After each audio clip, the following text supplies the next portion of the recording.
Olá! Mais uma vez aqui estamos com o nosso programa Os Gideões. Um programa vindo do coração de Deus para todos os que querem aprender mais da sua palavra.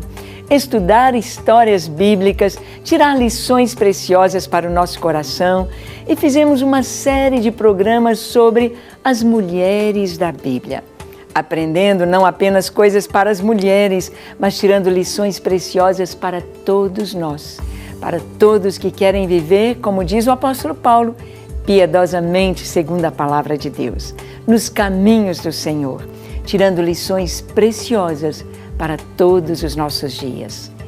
E no programa de hoje conversaremos sobre Rispa. Quem foi Rispa? Quando ela viveu? Quem é esta mulher? Rispa, a mãe zelosa.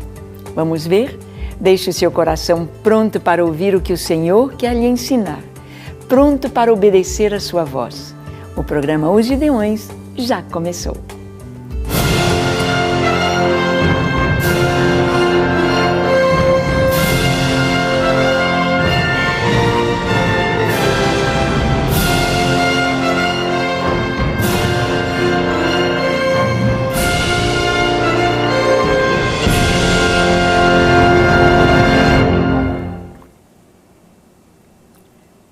Muito bem, há muitas mulheres que são muito conhecidas na Bíblia, histórias que são repetidas de pais para os filhos, histórias muito lindas, histórias preciosas, histórias que são marcos na história de Israel, marcos em toda a Escritura, mas existem algumas histórias que estão ali nas entrelinhas ou que estão fazendo parte de um capítulo na história de alguém famoso, como, por exemplo, o rei Davi. Alguém famoso como o rei Saul. Sim, na história dos reis, temos muitas histórias de mulheres que nos ensinam muitas coisas. Por exemplo, na história do rei Saul, nós vamos encontrar Saul tendo a sua esposa, não sabemos o nome dela, seus 5 filhos, mas nós vamos encontrar outros filhos do rei Saul. E entre eles, ali estavam filhos de uma concubina, cujo nome era Rispa. Rispa era concubina do rei Saul. Não era esposa legítima, mas tinha os mesmos direitos como esposa. Assim era a lei do concubinato. Ela deveria ter os mesmos direitos como esposa. Os filhos deveriam ser aceitos no mesmo patamar que os filhos legais, os filhos legítimos do casal na família. Rispa. O nome Rispa tem um significado muito estranho. Significa pavimentação, calçamento, pavimentação. Rispa. Interessante, não é? A gente ter nomes assim com significados tão simples. Quando a gente olha, por exemplo, Caleb, para nós é um nome bonito, Caleb, mas em hebraico Caleb é cachorro, é cão. E você chamar uma pessoa, cachorro, vem cá, ô cão, chega aqui, vamos conversar, cachorro. É esquisito, não é verdade? Caleb. Agora, Rispa, pavimentação, vem cá, pavimentação, vem no meu colo, senta aqui pertinho da mamãe. É muito estranho. Pavimentação. Pavimentação nos lembra fundamento. Pavimentação vai nos lembrar fundação, alicerce. Alicerce nos fala de coisas profundas que sustentam, ocultas, que ninguém vê, mas são indispensáveis e importantíssimos. Nós vamos ver pessoas como Rispa, que não aparece, é pouco conhecida, mas que apresentou na sua vida, apresentou diante de um momento tão dramático, tão trágico na sua existência, uma postura de uma mãe zelosa, de uma mãe carinhosa, de uma mãe que não abandonou seus filhos mesmo depois de mortos. Não os abandonou. Uma mãe que pode ser tida como mãe com M maiúsculo. Uma mãe que cumpriu seu chamado. O chamado de mãe é como alicerce, é como a pavimentação, é como fundamento, alicerce, escondido, mas todos precisam tanto. Numa pavimentação nós vemos a importância do conforto. O conforto para a carruagem que passa, para os carros. Nós vemos a diferença de uma estrada de terra, quando chove, o barro, a poeira, os atoleiros, e uma estrada pavimentada, trazendo conforto. A pessoa às vezes pensa só no carro, o conforto do carro, e se esquece do que a pavimentação lhe traz. Assim também esta mãe rispa, pavimentação, preparando o terreno, preparando o caminho para trazer conforto, para trazer um bem-estar. Uma mãe zelosa, uma mãe cuidadosa, uma mãe que soube fazer o seu papel, mesmo depois que os filhos partiram. Por que estou dizendo isto mesmo depois que os filhos partiram? Por que estamos dizendo mesmo depois de mortos? Vamos ver? Vamos conhecer a história dessa mulher? Em 2 Samuel, capítulo 21, de 8 a 14, nós vemos o seguinte. Porém, tomou o rei os 2 filhos de Rispa, filha de Aiá, que tinha tido de Saul, a saber, Armone e Mefibosete, como também os 5 filhos de Merabe, filha de Saul, que tivera de Adriel, filho de Barzilai, meolatita, e os entregou nas mãos dos gibeonitas, os quais os enforcaram no monte, perante o Senhor. Caíram os 7 juntamente. Quando foi isso? Quando isso aconteceu? Nessa história aqui, nesse capítulo 21 de 2 Samuel, nós vamos ler que houve uma seca, um período de estiagem em Israel muito forte. 3 anos sem chuva, 3 anos sem colheita, 3 anos em que os animais morriam de sede, 3 anos quando não se encontrava água. E Davi viu que aquela seca não era uma seca normal. Houve em muitos períodos da história de Israel, houve muitos períodos de fome. Por exemplo, na época de Abraão, quando Abraão houve fome na terra, ele desceu ao Egito. E ele falou que Sarai era sua irmã. Realmente era sua irmã, mas na verdade era sua esposa. Houve fome na época de Isaque, período de seca. Isaque foi até a terra dos filisteus e também falou que Rebeca era sua irmã, sendo que era apenas prima. E nós vemos como que no período de seca eles foram para um reino, para um lugar inóspito, inimigo. A fome os afugentava. Houve fome na época de Noemi, na história de Ruth, e a família inteira teve de mudar-se para Moabe em busca de pão e de trabalho e de sustento. Fome. Houve seca na época quando Elias disse ao rei Acabe: não vai chover em Israel até que eu dê a minha palavra. Isto não era na Judéia, no deserto, mas era na região linda da Galileia. E 3 anos, por 3 anos e meio, não houve chuva. Não havia água, não havia comida, não havia pasto. Seca, fome. Davi sabia que esta fome tinha uma conotação espiritual. E ele orou a Deus: Senhor, por que essa chuva? O que está acontecendo? E o profeta disse: olha, esta seca é porque o reino de Israel está em dívida com os gibeonitas. Saul, no seu zelo, ele matou os gibeonitas. No zelo para limpar Israel, para manter Israel puro, ele queria tirar os estrangeiros. E ele então foi em cima dos gibeonitas. Não podia, porque havia uma aliança entre Israel e Gibeon. Uma aliança feita na época de Josué. Uma aliança de que Israel não iria lutar, não iria matar os gibeonitas, mas eles seriam escravos, tiradores de água e rachadores de lenha. E agora Saul matara a muitos gibeonitas. E então o juízo veio, e veio nos dias de Davi. Aquela seca, e Davi então, o que eu vou fazer? Ele chama os gibeonitas e pergunta: o que vocês querem? O que eu devo fazer para que o nosso país volte a ser abençoado? O que eu preciso fazer para que haja o perdão de vocês?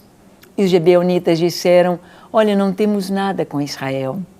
Olha, nós não queremos nada em troca do que aconteceu conosco, mas como foi Saul que matou muitos dos nossos irmãos, como foi Saul que perseguiu os gibeonitas e rompeu e quebrou a aliança feita diante de Deus. Então nós queremos 7 homens, 7 descendentes de Saul, para pagarem pelo erro do rei Saul, que sejam mortos, sejam enforcados. E Davi quis poupar a família de Jonatas, quis poupar Mefibosete.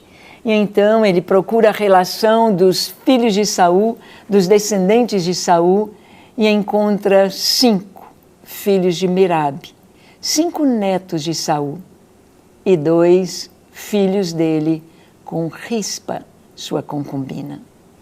Relaciona os nomes daqueles 7, e eles são entregues aos gibeonitas e são enforcados. Mas a chuva ainda não veio. Eles foram enforcados, estão pendurados, ninguém tirou seus corpos do madeiro, ninguém tirou aqueles homens dali, eles ficaram como um espetáculo para aqueles que passavam. Mas olha o que a Bíblia diz: foram mortos nos dias da ceifa, nos primeiros dias, no princípio da ceifa da cevada. Então Rispa, filha de Aiá, tomou um pano de saco e o estendeu para si, sobre uma penha, desde o princípio da ceifa até que caiu sobre eles água do céu. E não deixou que as aves do céu se aproximassem deles, nem de dia, nem os animais do campo de noite. Foi dito a Davi o que fizera Rispa, filha de Aiá e concubina de Saul. Então foi Davi e tomou os ossos de Saul e os ossos de Jonatas, seu filho, dos moradores de Jabes de Gileade, os quais os furtaram da praça de Bet-seã, onde os filisteus os tinham pendurado, no dia em que feriram Saul em Gilboa. Dali transportou os ossos de Saul e os ossos de Jonatas, seu filho, e ajuntaram também os ossos dos enforcados. Enterraram os ossos de Saul e de Jonatas, seu filho, na terra de Benjamim, em Zela, na sepultura de Quis, seu pai. Fizeram tudo o que o rei ordenara. Depois disso, Deus se tornou favorável para com a terra. Nós vimos aqui tantas lições tão importantes. Primeira, o pecado dos pais sendo as suas consequências alcançando seus filhos.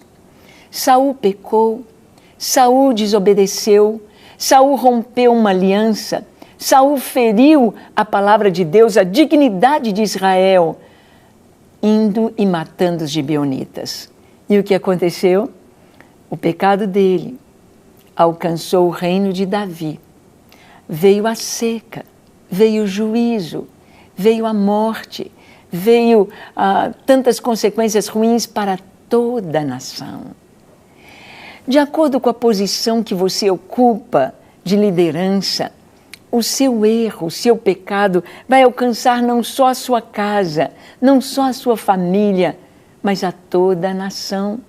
De acordo com a posição que você ocupa, como é importante que os líderes, pastores, líderes na política ou na escola, de acordo com o seu trabalho, você saiba que Deus te colocou ali como atalaia. Deus te colocou ali para ser bênção. Então ande em santidade, valorize as alianças, cumpra a vontade de Deus. Saul trouxe consequência para a sua família diretamente e para toda a nação. Todos sofreram. Eu imagino Davi pensando no que os gibeonitas disseram: dá-nos 7 homens que sejam enforcados. O pecado de um, o pecado de Saul, vai levar morte para 7, para seus 5 netos e para mais 2 filhos, filhos de Rispa. Rispa, cujo nome é pavimento, cujo nome é fundamento, uma mãe. Rispa, então, filha de Aiá, ela tomou um pano de saco, estendeu para ela em cima de uma rocha, de uma pedra. Rispa assistiu à morte de seus filhos. Rispa viu o sofrimento deles e a sua morte. E ali seus filhos pendurados ali naquela forca. Rispa ficou ali dia e noite. Ela não foi para casa. De noite ela não foi para sua casa, não foi dormir, não foi descansar. Rispa se mudou, se acampou ali junto aos corpos de seus filhos. E durante o dia ela afugentava as aves dos céus, e à noite afugentava as feras. Ela não deixou que os urubus viessem, ela não deixou que os animais do campo, os animais selvagens viessem, as hienas viessem e devorassem os corpos de seus filhos. Ela ficou ali dia e noite, dia e noite. E isso não foi apenas um dia, nem 2, nem 3, nem uma semana, mas foram pelo menos 2 meses. Muitos dias, Rispa esteve ali, uma mulher, sentada ali naquela penha, com aquele pano de saco simbolizando um jejum, humilhação. Ela que era da família real. Seus filhos, que eram filhos do rei Saul, ali estavam mortos, mortos pelo pecado de seu pai. E Rispa afugentando os urubus, as aves durante o dia e os animais do campo de noite. Talvez um pedaço de pau, talvez correndo atrás destes animais. Ela que foi criada ou viveu dentro do palácio. Ela que tinha todas as honras, seus filhos que eram nobres, eram ricos, tinham os bens herdados de Saul, da família real. Ali enforcados, depois de mortos, Rispa estava vigiando, para que nem as aves, nem os animais comessem os corpos de seus filhos. Rispa é um modelo de mãe que cuidou de seus filhos até depois de mortos. Ela não queria ignomínia, ela não queria vergonha, ela sabia que eles foram mortos, não podemos dizer injustamente, mas eles não deviam para estarem mortos. O pecado não era deles. E ela estava ali para defender a honra de seus filhos. Ela estava ali para dizer: eu sou mãe, eu senti o que aconteceu com meus filhos. Só uma mãe que já perdeu um filho pode compreender esta dor. Rispa ali estava. Quantas mães crentes têm filhos que estão mortos, mortos pelo pecado, estão mortos pela transgressão dos seus próprios pecados, ou estão ali no mundo como mortos, cujos corpos ou cuja vida quer ser devorada por demônios, aves do céu, aves de rapina, animais do campo. E ali estas mães colocam um pano de saco sobre a penha, sobre a rocha da palavra de Deus, o pano de saco de humilhação. Mães que choram, mães que oram, mães que lutam pelos seus filhos, mães que estão em oração de dia, de noite, orando: Deus, tem misericórdia, meu filho lá na boate, meu filho nas drogas, meu filho na prisão, meu filho no vício, meu filho no pecado, meu filho no homossexualismo, tem misericórdia. Salva o meu filho. Não permita que as aves de rapina o devorem. Não permita que os demônios destruam meu filho. Quantas mães crentes, com o exemplo de Rispa, zelosas por seus filhos, tem misericórdia, Senhor. Ali se colocam de plantão até passar o tempo da seca. até passar este tempo. Rispa ali esteve, com coragem, uma mulher corajosa, uma mulher que resolve enfrentar todas as dificuldades, o dia e a noite, o orvalho da noite, o frio, sozinha sobre a penha com um pano de saco, lutando por seus filhos, lutando. O que Rispa fez chegou aos ouvidos de Davi. Contaram para Davi: Davi, os corpos estão pendurados, estão em putrefação, mau cheiro, a carniça. Davi, é horrível contemplar aquilo lá.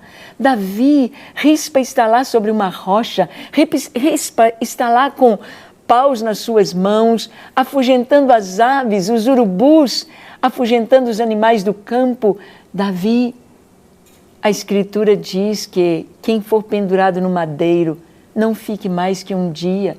Nós estamos errados, Davi. Aqueles corpos têm de ser tirados de lá.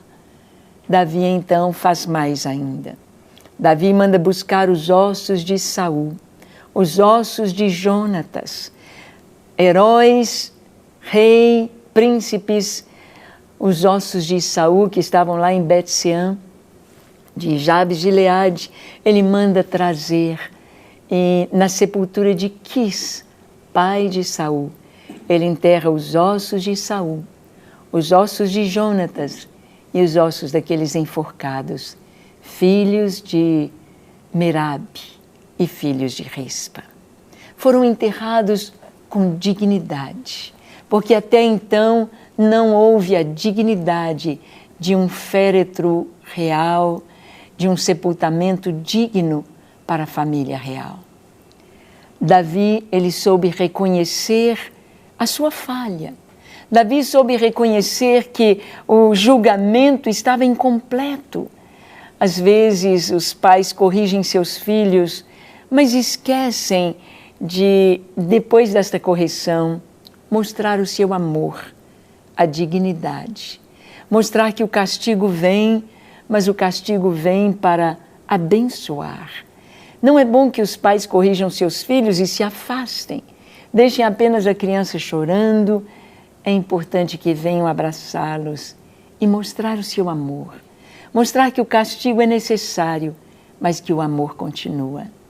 Rispa, ela nos mostra isso com a sua atitude com seus filhos, amando-os mesmo depois de mortos. Merabe não estava lá junto com ela.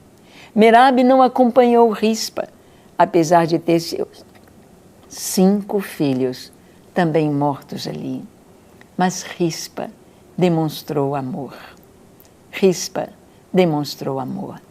E possivelmente os filhos de Rispa fossem mais velhos do que os filhos de Merabe.